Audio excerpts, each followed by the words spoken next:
Hey everybody, it's Jason from the Texas Gun Vault 2, and I'm back out here in my super duper hot garage. I just got done filming the garage portion of a range report for the Atlas Gunworks EOS, and I have to go inside and edit all that footage and put the range report together. But this is a 2011 pistol, very high quality. It's an all-steel 2011 version of the Atlas Gunworks Aries, designed for duty and carry. And I gave it some pretty high marks. I had some complaints about it. I won't ruin the range report for you, but overall it gets a very, very high score. It shoots really well, might not be as accurate as the Staccato 2011s I have reviewed in the past. All right, so I got two things I want to talk about tonight. I have another upcoming projects video, and I have something I want to talk about when it comes to other big gun tubers on YouTube specifically, and how some of them are going through some tough times, but I'm torn because part of me feels sorry for them and part of me doesn't. But we'll talk about that in just a moment. Let's talk about the gun I have on the table tonight. So I went and saw my friend Jack number 2. I had some guns that I have filmed range reports on that I cleaned up and had to get back to him. And so he had another pistol for me to take a look at. Now this is a pistol that I have only seen in pictures. I knew it existed, and it's kind of a rare gun. It's not like super rare where it's only like 10 in existence or something, but it's very rare, very expensive, very collectible, especially if you love HKs. So let me go ahead and show you the box. There it is, the HK P7 M10. Now most people know what the M8 and the M13 are. They're the Americanized versions of the P7, chambered in 9mm, one's single stack, one's double stack. The M10 was the version in 40 Smith & Wesson. And they only produced this for a short period of time. They didn't make many of them, but what makes this one even more special is the finish. This is one of the chrome finished ones. I have never seen this before. So everyone loves the P7. It kind of has a cult following to it. It was one of the 3 guns that was adopted by the German police forces, the P5, the P6, the P7, the P5 being from Walther. The P6 was essentially the SIG P225, and then the P7 was HK's offering. It started off as the PSP is what they called it. And this is a gun very much designed for the American market. So it has the heat shield up here. It has the magazine release on the side versus the one in the heel of the gun. And also chambered in 40 Smith & Wesson. And I'm pretty sure these magazines, which are very oddly shaped, are very difficult to find. So that's kind of cool too. But yeah, 40 Smith & Wesson. And this thing is a lot chunkier than I thought it would be. As I said, I've only seen pictures of it, and I own 3 P7s. I have a PSP, an M8, and an M13.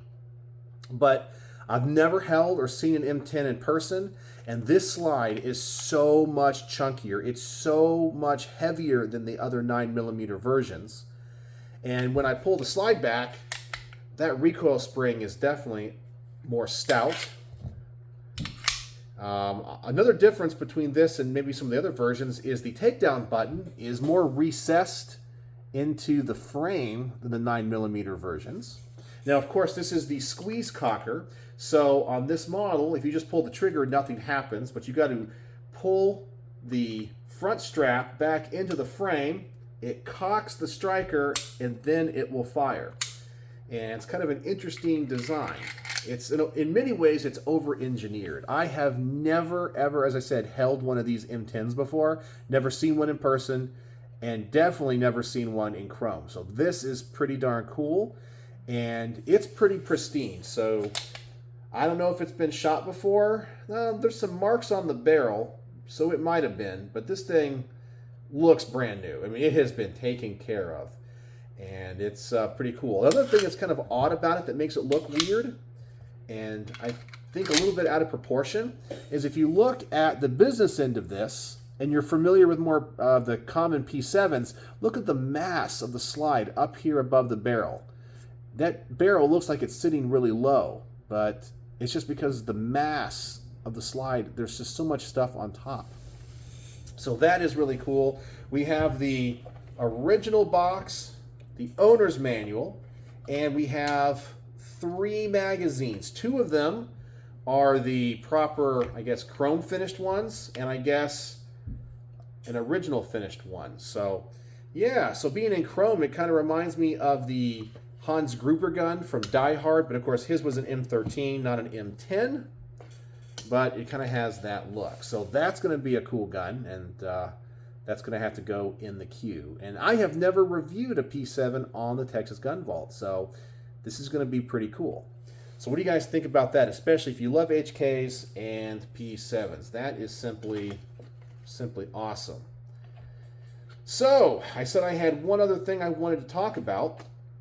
In a video, it was either yesterday or 2 days ago, one of you in the comments section said, hey, 22 Plinkster, I guess, got a strike or whatever on his channel. And you guys might know that Hickok had some issues a couple weeks ago. And I'm starting to notice that the bigger channels are getting these strikes because they're not following YouTube's guidelines. Now, I think YouTube's guidelines are stupid and ridiculous because YouTube either needs to be a platform or a publisher, and they need to state which one they are. If they're a publisher, they're allowed to do editorial decisions, which means they can tell you what you can and can't do, but also they can be held liable if somebody uses the information that is published and does harm with it or does something illegal. But if they're a platform, they can't be. They're protected by that. However, they can't censor. So they need to decide what they're going to be.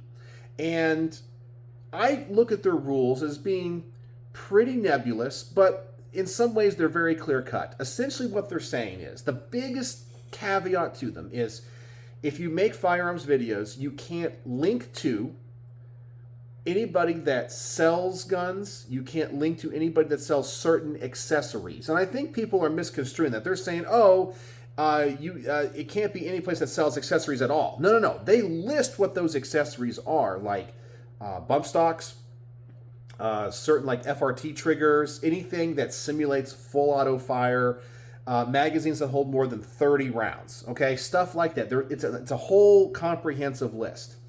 And so these big YouTubers, okay, they have to follow the same rules I do. And I've always kind of watched their channels and always been really surprised because they will be sponsored by places that might not directly sell these things overtly. But if you navigate their site, you can find it, if that makes any sense. It's not like they're linking to it directly. And I was like, how in the world are they allowed to do that? I mean, I'm glad that they weren't being taken down, but now they are. And the reason I said that I was kind of feeling sorry for them and then kind of not is, first off, I know how hard it is to be a YouTuber and create content. And they do a lot of good work in reaching out to the gun community and to people that might not be in the gun community. And there are faces of what we do. Okay, they're the most visual people. Some of them I think do a good job. Some of them I think do a horrible job and do not represent us well. But they have that reach. But on the other hand, a few years ago, you guys know that the Texas Gun Vault, my main channel, we had some issues. It got taken down and removed because going back to like 2015, 2014, they retroactively struck my channel because I showed like screwing a suppressor onto a firearm. And at that time, I guess they changed how the algorithm worked, or the AI, and it said that anything that you attached a gun on camera was now gun modification. Even inserting a magazine was considered gun modification. And there was no grandfathering in. They wouldn't go, well, it was allowed then, or whatever. It was just strike, strike, strike, gone, boom. And because I was less than 100,000 subscribers, I had no YouTube representative. I couldn't contact anybody.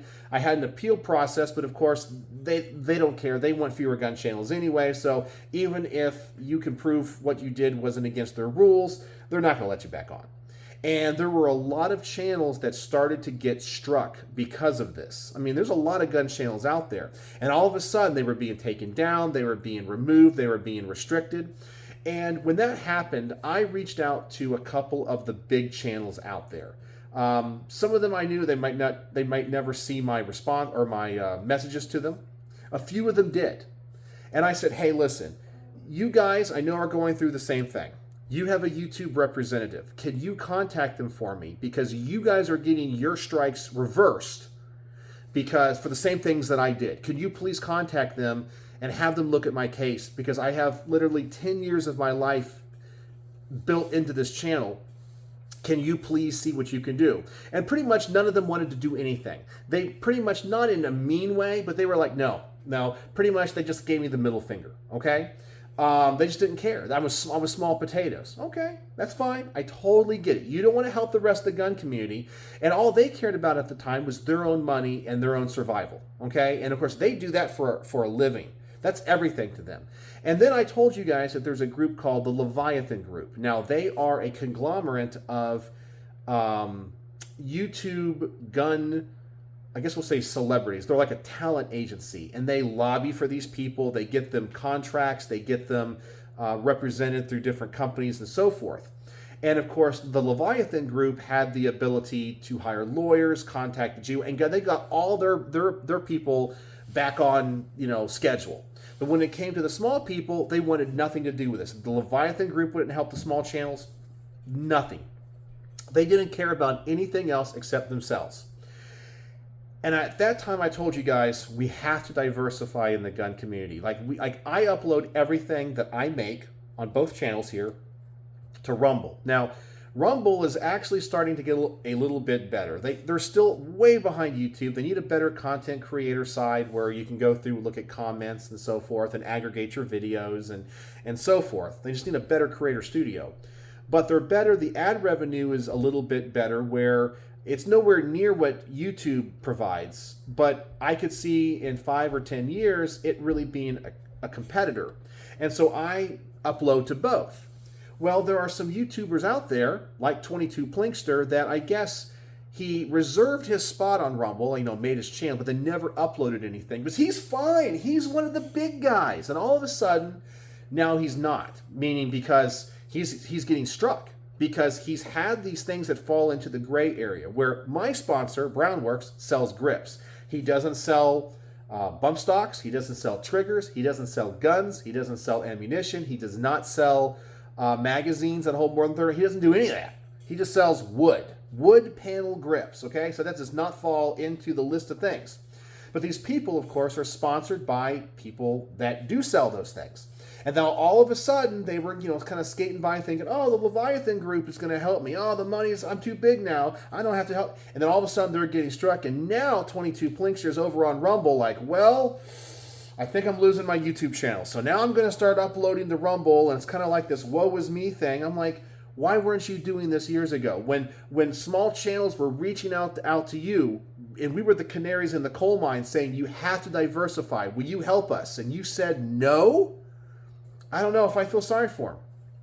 So it's my understanding that YouTube now has like a grandfathering provision that if you make a video now that follows the rules and then they change the rules, they will not strike you. They might demonetize the video, or they might not run ads on it, or they might age restrict it, but they will not remove it or give you a strike if you were following the rules at the time the video was published, okay? So that has changed. But these big channels now are like, oh, woe is me, I can't believe it. It's like, well, I saw your videos, I know the rules, and I was like, there is no way you're following the rules. I don't know how YouTube isn't pulling your stuff down, because you're saying, hey, go check out blank.